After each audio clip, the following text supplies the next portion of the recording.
Olá a todos, bem-vindos ao meu canal. Regresso então para mais um vídeo. Neste vídeo vou então aqui abordar um exercício da disciplina de Físico-Química A, mais concretamente no tema da Química e do 11º ano, nas reações ácido-base, trabalhando aqui um exercício que saiu então no teste intermédio de 2012, que trata uma ideia onde temos ácidos dipróticos.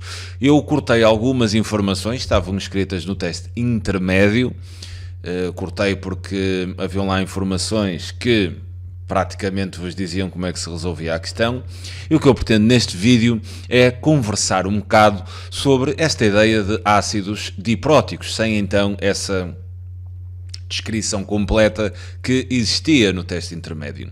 Então o exercício diz-nos o seguinte: o ácido sulfúrico, H2SO4, no estado aquoso, é um ácido diprótico. Bem, e o que é um ácido diprótico? Como o próprio nome diz, tem então dois, daí di, prótico, prótons, ou seja, vai ter dois hidrogénios. Ou seja, um ácido tem dois átomos de hidrogênio.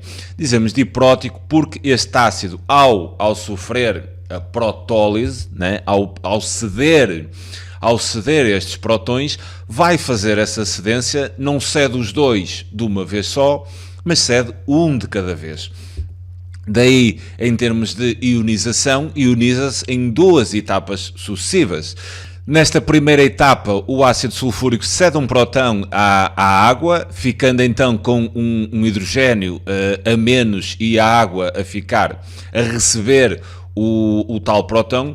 Depois, numa segunda etapa, o HSO4- há de ceder então o segundo próton à água, originando então o SO4- e, obviamente, a água que recebe o próton que vem do HSO4- torna-se então H3 ou mais. Ácidos dipróticos são ácidos que têm dois átomos de hidrogênio e na cedência desses dois átomos de hidrogênio não cedem de uma vez só, cedem um de cada vez, daí termos então duas etapas nesta protólise do ácido sulfúrico. Quanto então também a esta ideia, há aqui um pensamento forte que é, normalmente, por regra geral, por norma, os ácidos dipróticos, nós na segunda protólise, normalmente desconsidera-se a ionização na segunda protólise, porque, quer dizer, a quantidade de H3O+, gerada na segunda protólise é relativamente desprezável, ou seja, é como se vocês estivessem a adicionar um elefante, o peso em termos de massa, um elefante a uma formiga, quer dizer, continuavam a ter a massa do elefante, exceto, por exemplo, obviamente que há exceções, e o caso do ácido sulfúrico é uma exceção, visto que o ácido sulfúrico é um ácido extremamente forte, a primeira ionização é quase completa, é um ácido mesmo muito forte. A segunda protólise, visto que H2SO4 é muito forte, a segunda protólise, ou seja, o grau de ionização do HSO4- será um grau de ionização superior ao grau de ionização até de alguns ácidos fracos. Ou seja, para o caso do ácido sulfúrico, a segunda protólise deverá ser tomada em conta a nível de cálculo do pH. E como é que nós podemos calcular então o pH desta solução? Muito simples. Vocês sabem que o pH vai ser igual a menos o logaritmo da concentração, né, de H3O+. Então nós vamos tomar em consideração o H3O+, gerado na primeira ionização, e depois vamos ter também em consideração o H3O+, gerado na segunda ionização. A nível de cálculo do pH, adicionamos então as duas quantidades químicas, ou seja, as moles, e depois fazemos uma concentração final de H3O+, para cálculo do pH. Os exercícios que vamos então resolver aqui são estes. No primeiro caso, identifique um par conjugado ácido-base nas reações acima representadas. É uma questão bastante simples. Segundo então a teoria de Bronsted e Lowry, um ácido será uma substância que tem a capacidade de ceder H+, né? Ceder H+, então H2SO4 será considerado então como um ácido, será um ácido porque porque tem então a capacidade para ceder H+, para ceder estes prótons, então vou chamar aqui um ácido 1. Esta água, a água que nós vemos aqui, H2O, será então, o que é que vai acontecer à água? Reparem, ela vai receber H+, então será então considerada a água como uma base, mas será que esta base é a base conjugada deste ácido? Não. Ok, então vou chamar aqui uma base 2. Depois temos aqui esta substância HSO4-, que, cuidado, esta substância é uma substância que a gente pode designar como anfotérica. E o que é então uma substância anfotérica? Uma substância anfotérica é uma substância que tanto se pode comportar mediante as situações, obviamente como ácido ou como base. E porquê que HSO4- é uma substância anfotérica? Reparem que se este HSO4- aqui na segunda protólise vai ceder o próton, né? Então pode ser considerado como um ácido, porque tem capacidade para ceder prótons, certo? H+. Mas também este HSO4- há de ter a capacidade para receber prótons, H+, e então repondo o H2SO4. Então nesta primeira ionização, nesta reação, podemos considerar HSO4- como a base conjugada deste ácido. Então será a nossa base 1 e aqui a água será o ácido conjugado desta base 2, ou seja, do H2O, visto que a água H3O+, tem capacidade para ceder prótons H+, retomando então a forma H2O. Então isto há de ser ácido 2. A nível de pares conjugados, nesta primeira reação, poderíamos dizer H2SO4, este ácido 1, cuja base conjugada seria HSO4-. Também podemos considerar aqui a questão da água, H3O+, sendo este ácido 2, cuja base conjugada seria o H2O. Apenas bastava um par, não é? Mas estamos aqui também a falar um pouco de tudo. Também poderia considerar esta segunda ionização e também ter aqui outros pares. Ou seja, HSO4- vai se comportar nesta segunda ionização como um ácido, não é? Como um ácido, porque vai ceder este próton à água. A água vai ser então uma base porque vai receber um próton. SO4-2- vai ser a base conjugada daquele ácido 1, né? E H3O+, vai ser o ácido conjugado daquela base 2. Então ainda conseguia criar aqui outro par ácido-base, né? Tinha este, e podia ainda considerar H2SO4-, este ácido, cuja base conjugada seria SO4-2-. A nível de exame, bastava obviamente colocar um destes e não teriam que dar todos. Bem, vamos então proceder aqui à segunda questão, que é aquela que vai envolver assim um pouco mais de cálculo. Considere então uma solução aquosa de ácido sulfúrico, ou seja, H2SO4, cuja concentração é igual a 0,010 mols por decímetro cúbico. Ou seja, temos aqui a concentração de H2SO4, que será então igual a 0,010 mols por decímetro cúbico. Posso então designar como molar. Este M grande significa molar e representa mols por decímetro cúbico, ou mols por litro, é a mesma coisa.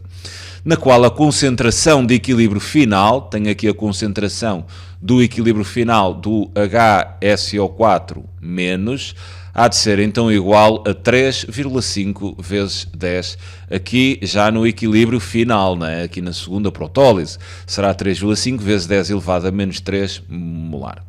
Determina então o pH da solução aquosa de ácido sulfúrico a 25 graus.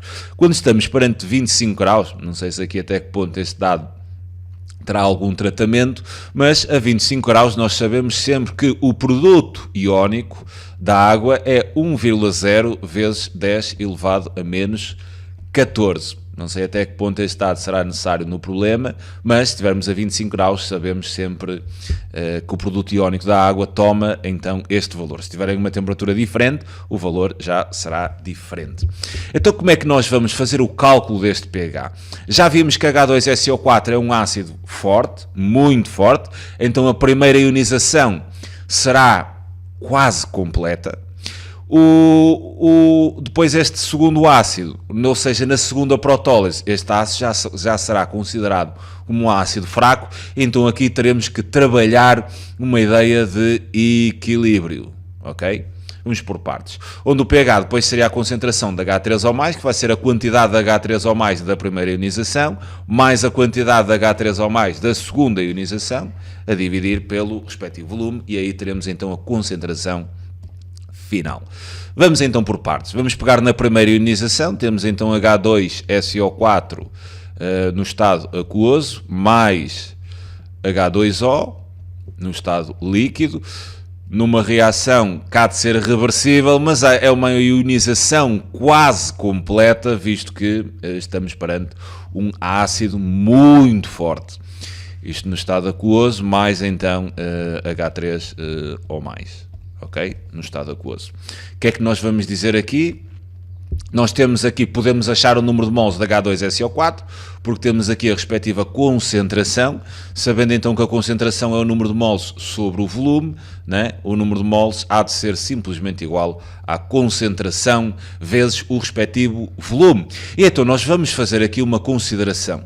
Nós vamos dizer que se o volume for igual a 1 decímetro cúbico, podemos fazê-lo visto que estamos perante soluções homogéneas que são proporcionais, podemos então fazer uma consideração de um determinado volume. Estou a fazer de 1 decímetro cúbico porque a nível de cálculo facilitará. Se quisessem podiam imaginar 10 ou 20 ou 30 ou o que quiserem, é indiferente. Agora, claro que 1 decímetro cúbico é bastante mais simpático, porque assim, né, trabalhando então com esta concentração, eu posso dizer que o número de mols de H2SO4 no início, né, é exatamente igual a 0,010, que é a concentração, vezes o volume, que é 1, então vou obter 0,010 mols, isto é então de ácido sulfúrico. Então vou colocar aqui N igual a 0,010 mols iniciais de ácido sulfúrico. Visto que esta primeira ionização é quase completa, é só uma questão de trabalharmos estequiometria, né? Como o número de mols de H2SO4 está na mesma proporção para o HSO4- e para o H3O+, né? Então eu vou dizer aqui o seguinte, vou tomar já uma consideração. O número de mols de HSO4-, né, nesta situação inicial, será igual ao número de mols de H3O+, e será ainda igual ao número de mols de ácido sulfúrico. Isto porque estamos perante as mesmas proporções e porque H2SO4 é um ácido muito forte e ioniza-se quase completamente. Ok? Então o número de mols de H2SO4, o que será ainda igual a 0,010 mols. Ou seja, esta quantidade de H3O+, da primeira ionização já está aqui com o devido tratamento. Vou agora então trabalhar aqui a segunda ionização, ou seja, a segunda protólise, a perda do segundo próton, aqui no HSO4-, mas aqui já vou ter que trabalhar uma ideia de equilíbrio. Bem, eu para trabalhar então aqui a segunda ionização, eu vou passar aqui para outro slide, né, de modo a ter algum espaço para fazer isto. Reparem que, sendo na segunda ionização, nós já não vamos ter aqui um ácido forte, né, já vamos ter um ácido fraco, e então nesta segunda ionização, nesta segunda protólise, nós vamos trabalhar uma ideia de equilíbrio. E então vamos representar aqui aquela esquematização, aquele enquadramento em forma de tabela. Vou então colocar assim aqui a quantidade inicial, vou assim aqui. Eu estou aqui nesta segunda reação, obviamente, a primeira já está tratada. Aqui numa segunda linha vou então colocar a quantidade que se ioniza / forma, né? ioniza-se aqui o ácido e forma-se então SO4 2- e H3O+, e vou então introduzir aqui as quantidades no equilíbrio. Bem, no início tenho esta quantidade de HSO4-, que foi aquela que foi gerada aqui na primeira ionização, que se não estou em erro está aqui, 0,010 mols. Então vou colocar aqui 0,010 mols. Não tenho, obviamente, a água no estado líquido não entra na ideia do equilíbrio. Não tenho então quantidade de SO4 2-, não tenho.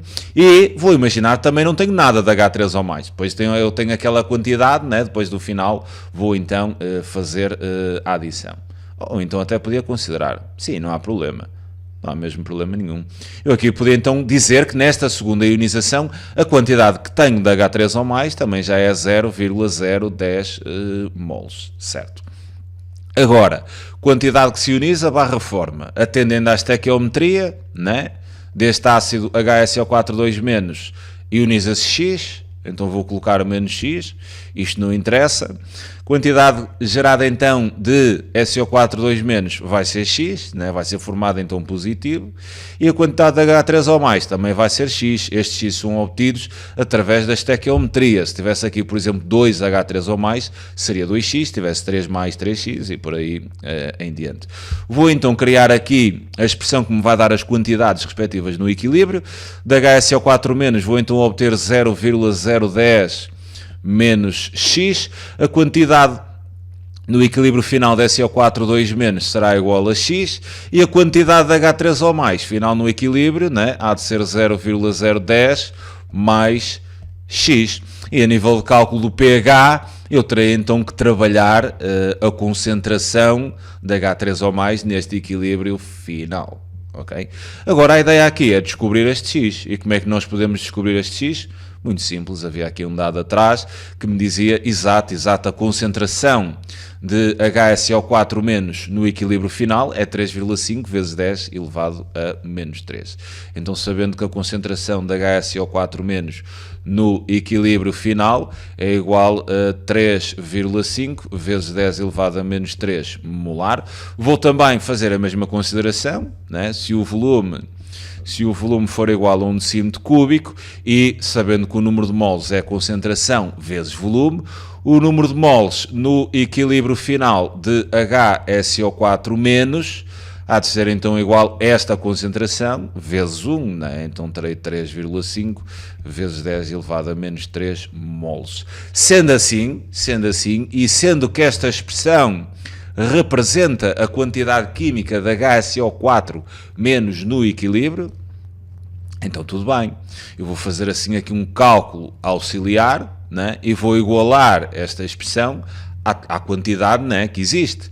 Então teria 0,010 menos X a ter que ser igual a 3,5 vezes 10 elevado a menos 3. Para cálculo deste X é só passar o X para aquele membro, 3,5 para cá, e então vou ter X igual a 0,010 menos 3,5 vezes 10 elevado a menos 3. Então este X, que é a quantidade ionizada de HSO4-, que será então a quantidade gerada de íons H3O+ na segunda ionização, será exatamente igual a 0,0065, certo? Então tudo bem, já consigo calcular a quantidade química de H3O+ no final, para depois efetuar o cálculo do pH. Então o número de mols de H3O+ no equilíbrio final será então igual a 0,010, ou seja, 0,010 mais 0,0065, o que há de ser então igual a 0,0165 mols de H3O+ no equilíbrio final. Bem, se tenho o número de mols de H3O+, então a concentração final de iões H3 ou mais, né, final, no equilíbrio final, obviamente, será então igual ao número de mols, 0,0165, a dividir pelo volume, né, que é 1, o que há de dar então 0,0165 mols por decímetro cúbico a nível de concentração final de H3 ou mais. Finalmente, para calcularmos o pH final, e sabendo então que o pH final há de ser menos logaritmo da concentração de íons H3 ou mais no nosso equilíbrio final, é muito simples, pH então será igual a menos logaritmo desta concentração, então de 0,0165, o que vamos então obter um pH final de 1,8. E temos então aqui a questão resolvida. Fico-me então por aqui, apenas um cuidado, uma alerta, quando um ácido diprótico, a ionização é feita em 2 etapas. Se fosse um ácido poliprótico, por exemplo, com 3 hidrogénios, seria então 3 etapas, ele perde um hidrogênio de cada vez. Regra geral, a segunda protólise normalmente é desprezável, eis à exceção de alguns casos, como o ácido sulfúrico, que é um ácido extremamente forte. Este segundo ácido aqui na segunda protólise é fraco, mas mesmo assim, sendo fraco, ainda tem um grau de ionização superior a alguns dos ácidos fracos conhecidos. Então, para este caso, temos que considerar a segunda protólise. A nível de cálculo pH final, é somar as duas quantidades. Na primeira ionização, consideramos uma ionização quase completa, na segunda estabelecemos uma ideia de equilíbrio e depois podemos começar aqui na segunda ionização com já esta quantidade de H3 ou mais da primeira ionização e depois é só somar e fazer o cálculo do pH final. Fico-me então por aqui, é sempre um prazer enorme poder ajudar, um grande abraço a todos, tchauzinho.